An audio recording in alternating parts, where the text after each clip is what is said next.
ഈ ചെട്ടനാട് കാരേക്കുടി റീജിയനിലോട്ട് യാത്ര പോകാൻ എനിക്ക് ഭയങ്കര ഇഷ്ടമാണ്. ഞാൻ ഇതിനു മുമ്പ് ഒരു റീലിൽ നിങ്ങളോട് പറഞ്ഞിട്ടില്ലേ, ചേലയൊക്കെ ചുറ്റി പാട്ടൊക്കെ കേട്ട് ഏതോ അഗ്രഹാരത്തിൽ ജീവിച്ചിരുന്ന ഒരു പാട്ടിയമ്മയുടെ ഉയിരാണ് എൻ്റെ ദേഹത്ത്. താഴേക്കുടി നീലകണ്ഠനിൽ നിന്ന് ബ്രേക്ക്ഫാസ്റ്റ് ഒക്കെ കഴിച്ച് അവിടെ നിന്ന് ഇങ്ങനെ യാത്ര ചെയ്ത് മുമ്പോട്ട്.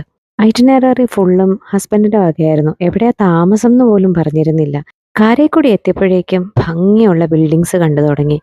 നല്ല നല്ല വാതിലുകളും ഒരുപാട് കൊത്തുപണികൾ ചെയ്ത തൂണുകളും ഒക്കെ ആയിട്ട് എങ്ങോട്ട് തിരിഞ്ഞു നോക്കിയാലും നല്ല റിച്ച് ആയിട്ടുള്ള ബിൽഡിങ്സ്. അവസാനം ചിദംബര വിലാസിന്റെ മുമ്പിൽ കൊണ്ട് നിർത്തിയപ്പോഴാണ് അറിഞ്ഞത് താമസം അവിടെയാണെന്ന്.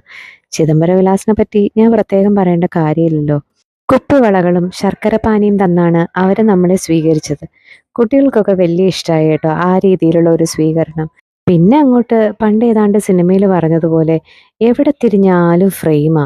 എങ്ങോട്ട് തിരിഞ്ഞാലും നല്ല നല്ല വാതിലുകളും കൊത്തുപണികൾ ചെയ്ത തൂണുകളും അകത്തളങ്ങളും ഭംഗിയുള്ള കസേരകളും പിന്നെ എങ്ങോട്ടൊക്കെയോ ചെന്നെത്തുന്ന കുറേയേറെ പടിക്കെട്ടുകളും ആത്തൻകുടി ടൈൽസ് പാകിയ തറയും നല്ല ഭംഗിയുള്ള റൂമും അങ്ങനെ ആകെ മൊത്തം റിച്ച് ഹെറിറ്റേജും ട്രഡീഷനും വാംത്തും ഒക്കെയുള്ള നല്ല അന്തസ്സുള്ള വൈബ്.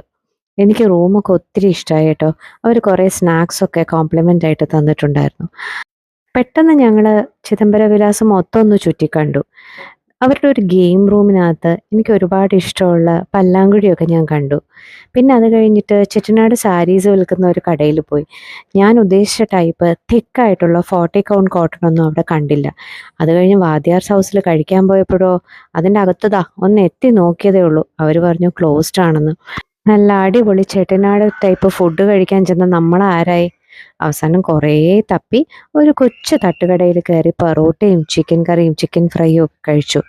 ചെട്ടിനാട് ടൈപ്പ് ഫുഡാണോ എന്ന് ചോദിച്ചാൽ എനിക്കറിയില്ല, പക്ഷെ കഴിച്ച സാധനങ്ങൾക്കെല്ലാം നല്ല രുചിയുണ്ടായിരുന്നു കേട്ടോ.